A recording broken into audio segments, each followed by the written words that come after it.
You embarrassed him at the barbecue. You owe my best friend an apology, my wife demanded. I was forced to apologize to the man she was secretly cheating with. Of course, I apologized, then showed his wife the proof of their affair. You owe Lee an apology. That was the very first thing Jean said when I walked through the door after a killer 12-hour shift. No hello, no kiss, just that. Her voice had this specific, manufactured calm, the kind women use when they've already decided you are entirely in the wrong, and nothing you say matters. I just dropped my lunchbox on the counter. What exactly am I apologizing for? Then she crossed her arms, leaned on one hip, and narrowed her eyes at me like a disappointed guidance counselor. You embarrassed him at the barbecue. You got jealous and made a scene. I blinked slowly. You mean when he put his hand on your lower back and just left it there, acting like he was reading Braille? Don't twist this, Scott. He was just being supportive. I had literally just told him about my promotion. I let out a dry, humorless laugh, one of those nasty little sounds that barely clears your throat. Supportive, right? I must have missed the memo where rubbing your lower back is part of a job congratulation. Her face didn't twitch, not even a muscle. She had definitely rehearsed this conversation. She wanted to control the entire story before I even had a chance to sit down. You're being paranoid again. Lim is my best friend. You've always been insecure about that. Ah, there it was. Insecure. That magic word is basically the conversational equivalent of a chess player calling you bad at the game right before they slide your queen off the board. No matter what I said next, I had already lost the argument. Still, I just stood there quietly, watching her. I wasn't angry in the way she clearly expected. No yelling, no finger pointing, just a strange, cold stillness blooming inside me. The kind of stillness that doesn't get loud. It calculates. Okay, I finally said. She blinked. Okay, what? I'll apologize. You're right. Man, I wish I had a camera to capture her face in that moment. It didn't light up with gratitude. It twitched slightly. She couldn't figure out why I was so calm, like her script hadn't covered this scenario. But she quickly covered it up with a bright, winning smile. That means a lot, she said, stepping forward to peck me on the cheek. Her tone instantly softened. I just want things to be easy again, you know? I nodded, not kissing her back. Yeah, I muttered. Me too. She didn't notice, or she put on a good act of pretending not to. Now, look, I'm not the kind of guy who just explodes or throws out wild accusations. That is absolutely not my style. But something about that whole exchange got stuck right in my throat, like a fishbone. Something felt deeply wrong. The way she tried to turn my obvious discomfort into his embarrassment. The way she needed me to be the problem, so she wouldn't have to explain her relationship with him. That's the kind of poison that eats a man from the inside out if he doesn't deal with it. And I was going to deal with it, not with rage, but with surgical precision. Before I continue, I just have to say this. If you keep reading and this sounds like something you've lived through, or something you almost let slide, please go ahead and hit that subscribe button. More than 97% of people never do, and honestly, that number is probably higher than Jean's self-awareness. It really helps the team keep bringing you real stories like this. Now, back to the story. That night, Jean was scrolling on her phone right beside me in bed. I lay in the dark, pretending to be asleep. But I wasn't sleeping. I was listening to everything. Every faint chuckle, every click of the keyboard. She didn't notice me holding my breath. She didn't notice that my eyes weren't blinking. And when she finally rolled over, setting her phone on the nightstand and mumbling a good night like we were just roommates, I just stared at the ceiling fan spinning. I wasn't thinking about what I'd say to Lim.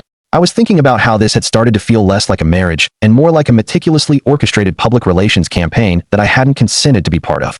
She wanted me to apologize to the man who put his hands on her like she was a piece of his property? Fine, I would. But it wouldn't be the apology she expected, and it wouldn't be for the reason she thought.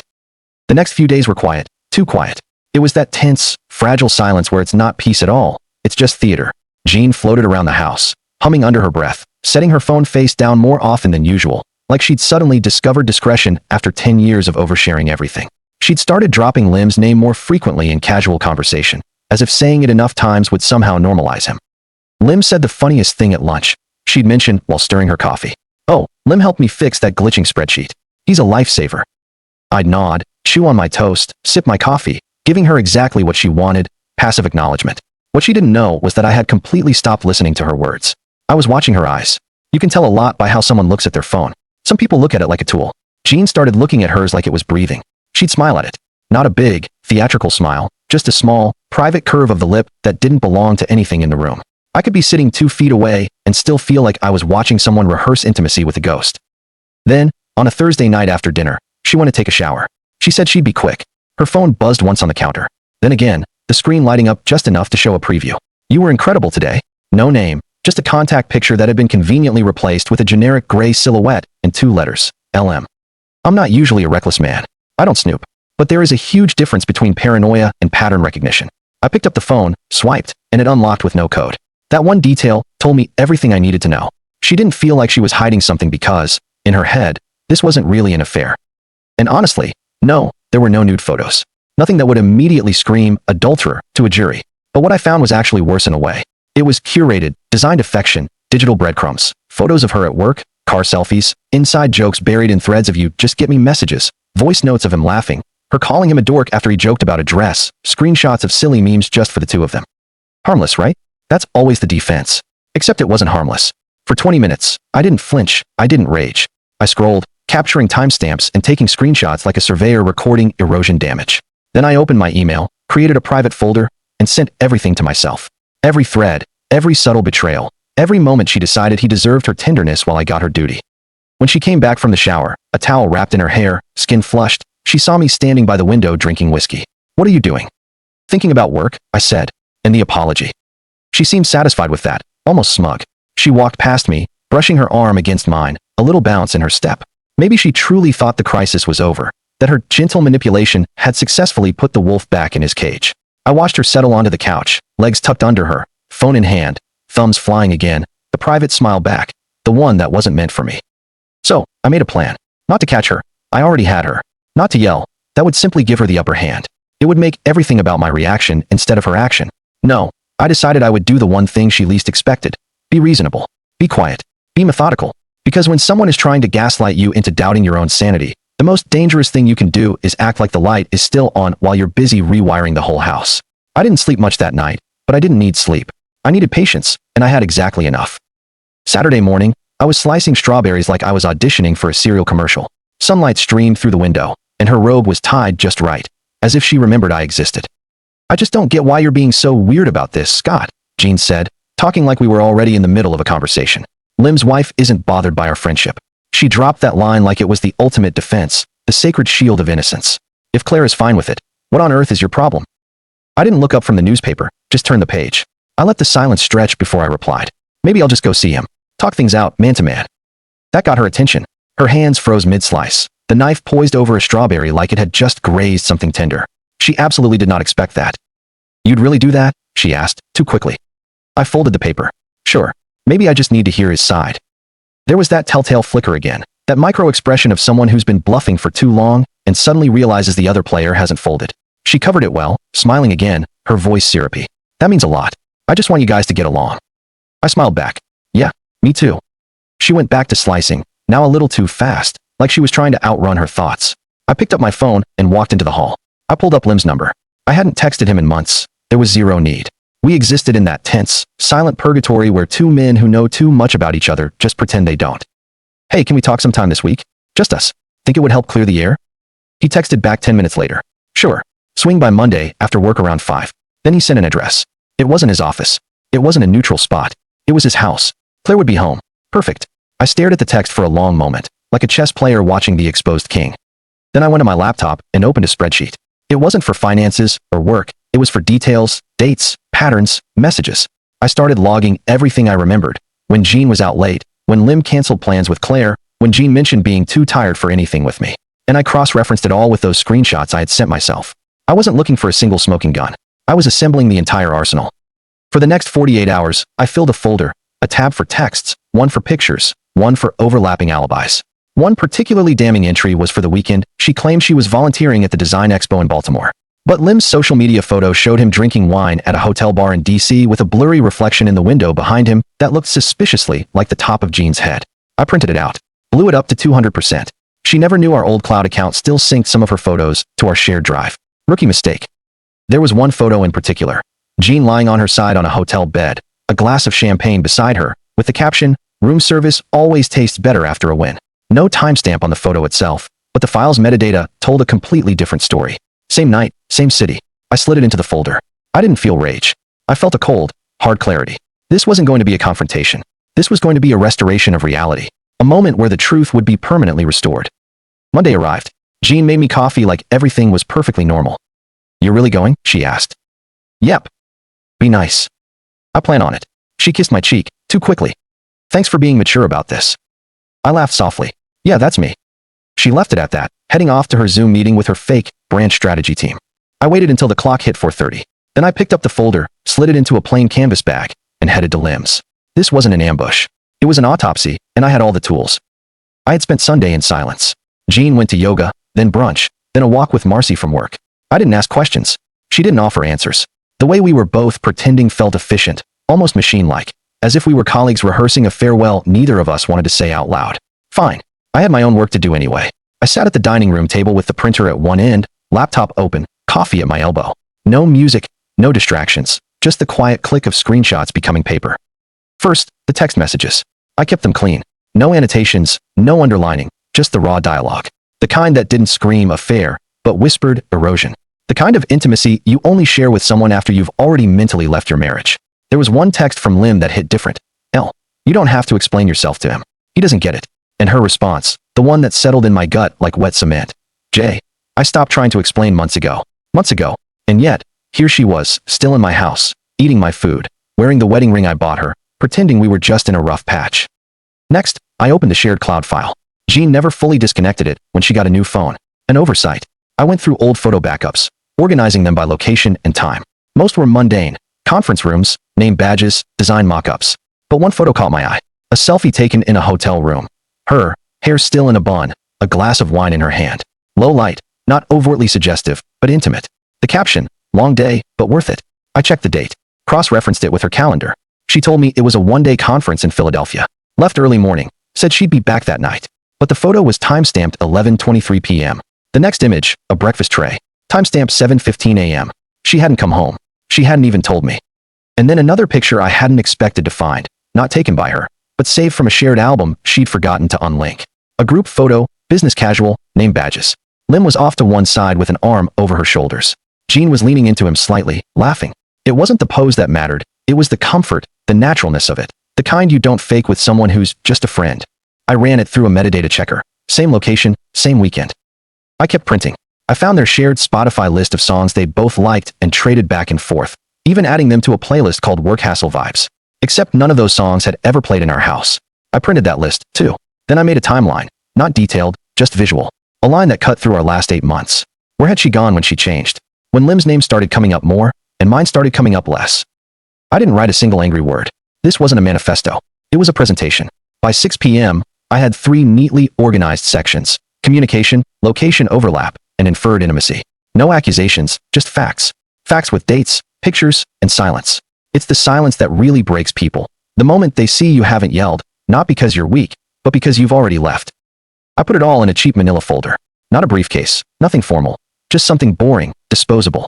The folder wasn't for Jean, and it sure as hell wasn't for Lim. It was for Claire.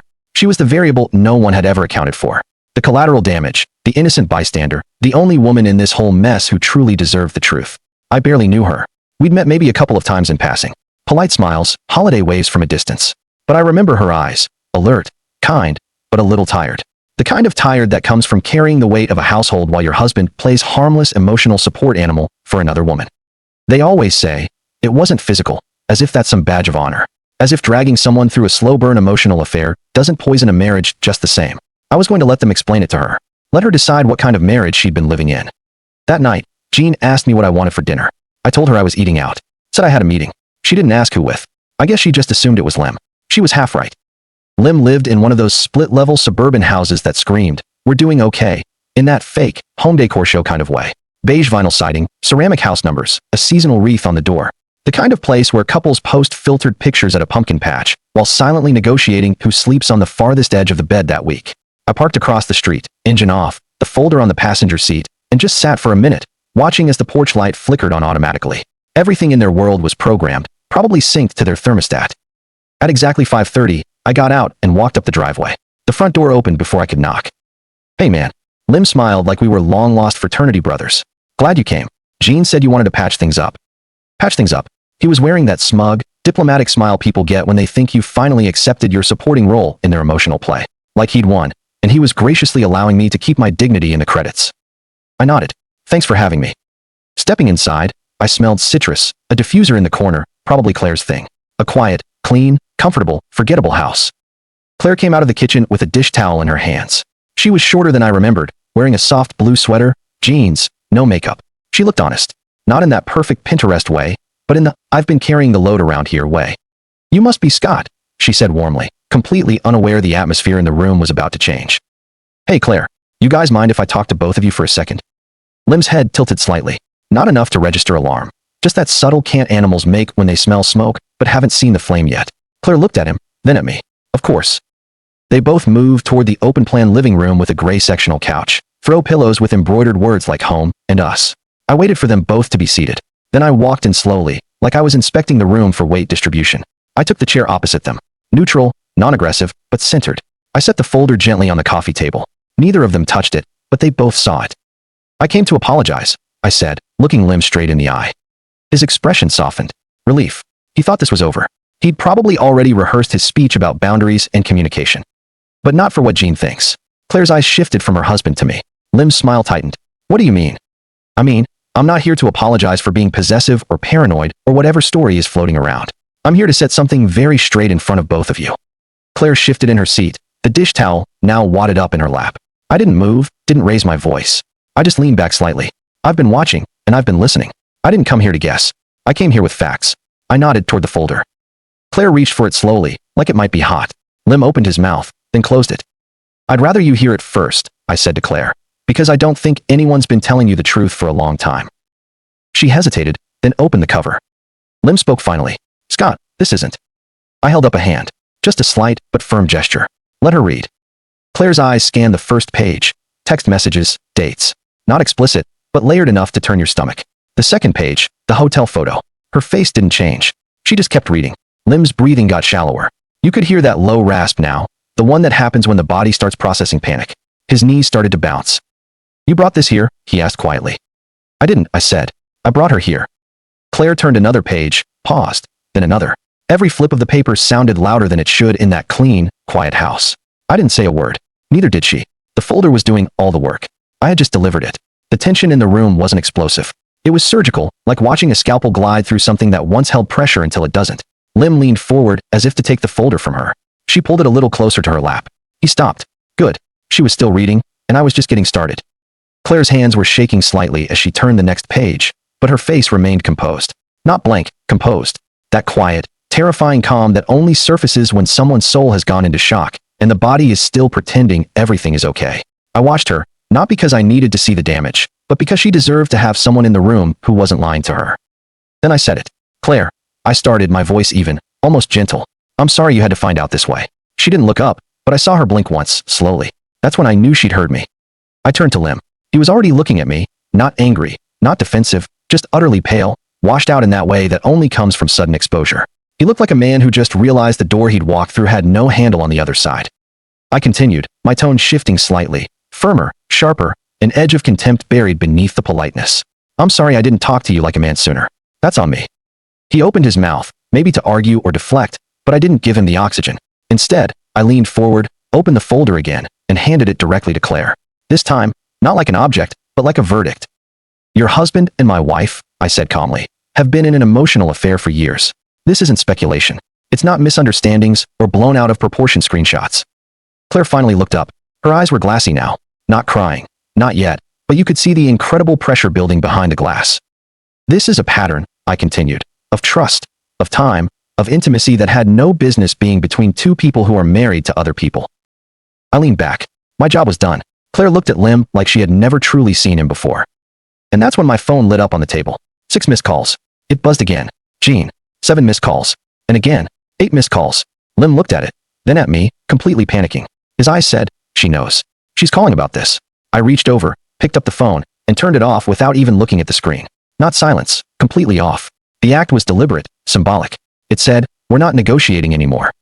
Lim tried again. This time, his voice was weak and reedy, the kind people use when they know their version of the story is dying in real time. Scott, listen. I swear to you, it was never physical. I mean, not like you think. I turned my eyes on him, cold as steel. Are you absolutely sure you want to stick with that sentence with Claire in the room? He went silent. Claire blinked again, then turned another page. There it was, the selfie of Jean on the hotel bed. The same room as the one in Lim's picture. 2 champagne glasses. No caption this time. Just the visual math anyone could solve. Claire exhaled through her nose, like someone slowly realizing they'd been breathing secondhand air for a decade. Still, no one yelled. Yelling wasn't necessary anymore. The truth was in the room. It didn't need volume. It had mass now. Lim leaned forward in his seat. Claire, I'm so. No, she said softly, but her voice was absolutely firm. Don't. One word. That's all it took to freeze him. She looked at me again, and this time there was gratitude mixed with pain. Yes, but under the rubble, I saw something else, the pure relief that someone had finally stopped lying to her. I stood up. Claire, I'm sorry for ruining your night. I don't need anything from you. I just thought you deserved to know what kind of room you've been living in. I looked at Lim one last time. As for you, don't worry. Jean will be calling you next. He looked like he wanted to say something brave, but cowards don't mature into courage. They mature into silence. As I reached the door, I heard Claire's voice. Quiet. Broken. How long? Lim didn't answer. I didn't turn around. The door clicked shut behind me. And that right, there was the first real apology anyone had offered in that house in years. The door hadn't even finished closing when I heard the crack of something soft but final. Maybe a picture frame, maybe a vase, something small that used to mean something. Now it meant evidence. I didn't stop walking, but for the sake of honesty, I can picture exactly what happened inside, and Claire confirmed some of it later. She kept turning pages, texts, screenshots, metadata, hotel bills. The ones Lim had probably told her were for networking events or quick trips barely worth packing for. Every lie has a shape, and every shape leaves a hole when it collapses. Claire studied the printouts like she was solving her own kidnapping. Not frantically, not emotionally, systemically. That is what broke Lim more than anything.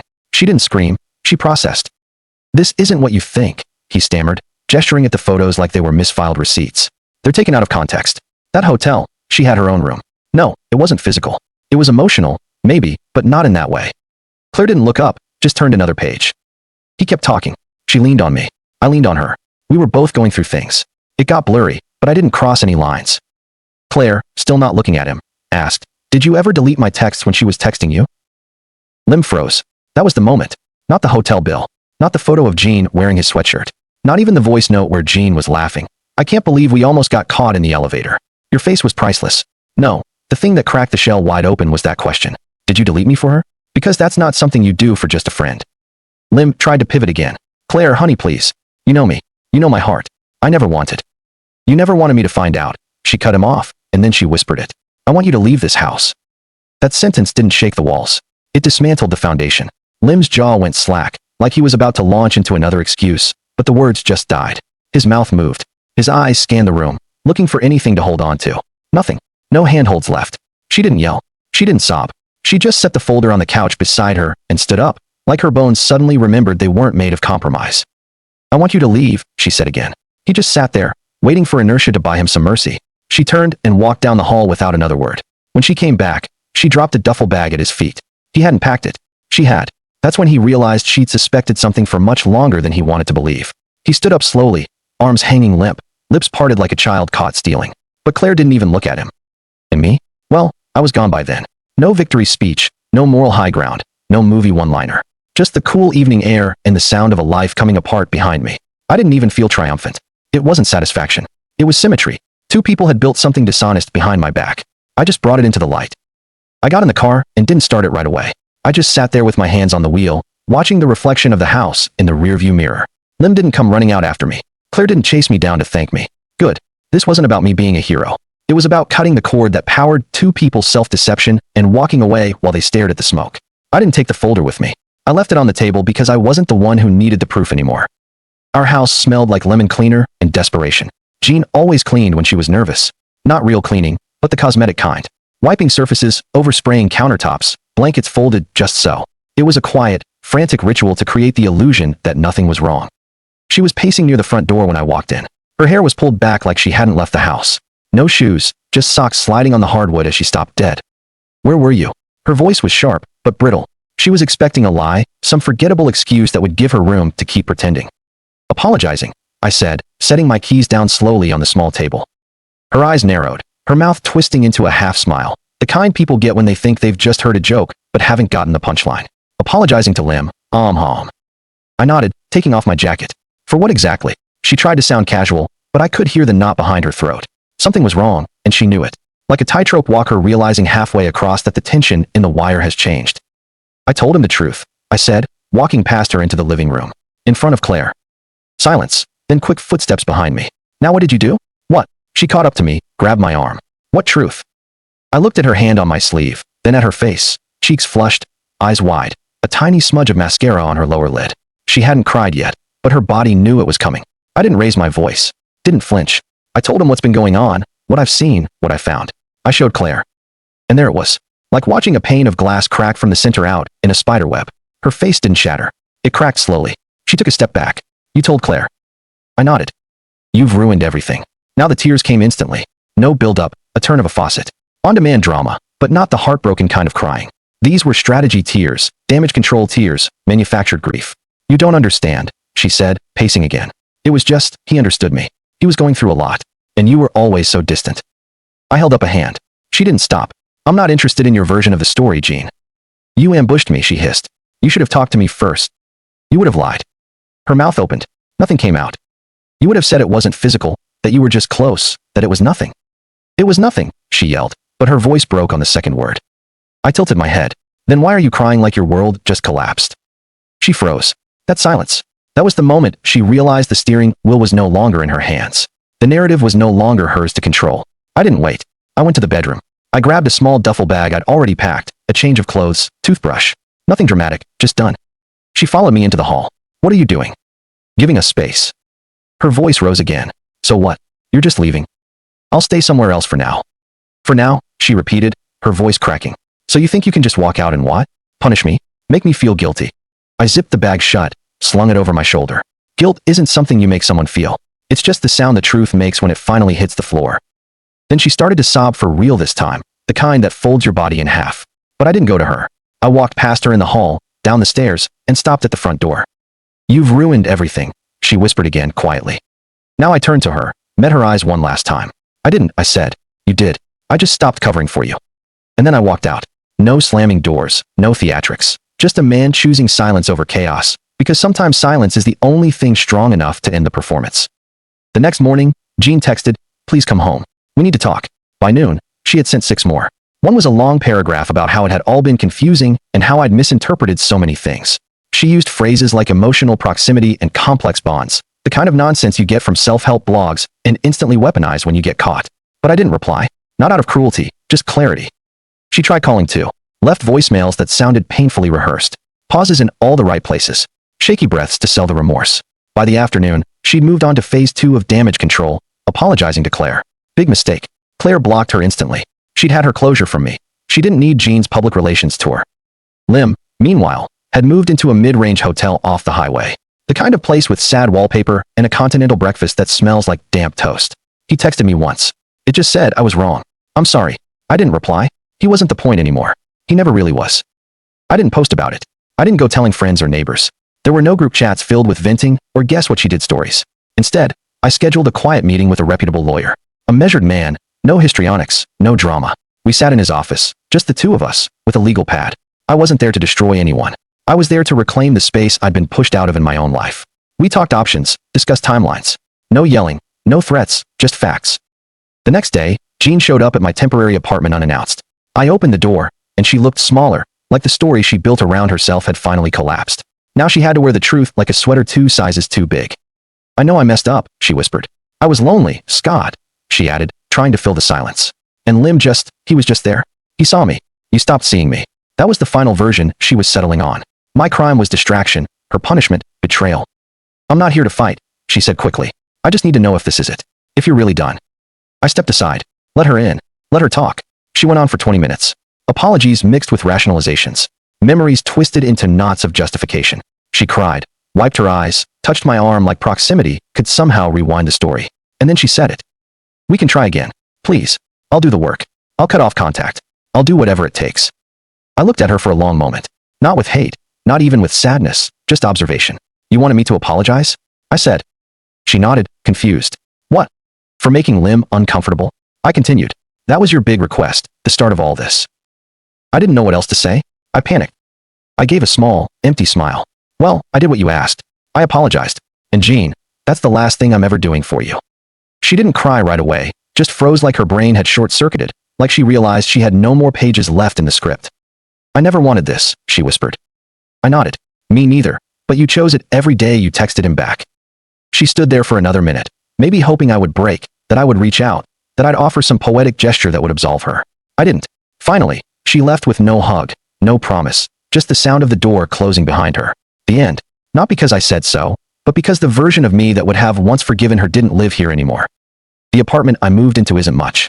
1 bedroom, mismatched plates, no headboard, just clean walls and quiet floors. The kind of place you don't bring someone to impress. You bring yourself to breathe. It's on the third floor of a brick walk-up with a small balcony that gets the afternoon sun right on schedule. I bought a second-hand armchair and put it by the sliding glass door. That's where I sit most evenings. No blaring TV, no tension-filled dinner conversations, just the slow, deliberate sound of peace settling back into my bones. I wake up when I want. I cook for myself, work, walk, sleep, repeat. You might think it's lonely, and maybe it is in a way, but not the kind of loneliness that eats at you. It's the kind that heals, the kind that doesn't ask you to explain yourself every day. About 4 months after the folder incident, I got an email from Claire. Simple subject line, "Thank you." Inside were just a few lines. I don't know how long I would have kept going if you hadn't said something. I kept gaslighting myself into doubting my judgment. I thought I was being insecure or needy or paranoid. Thank you for pulling back the curtain. I would have stayed in the dark forever. I stared at the message for a long time, not because I was surprised, but because it settled something deep inside me. I replied that afternoon. "You deserve better." We both did.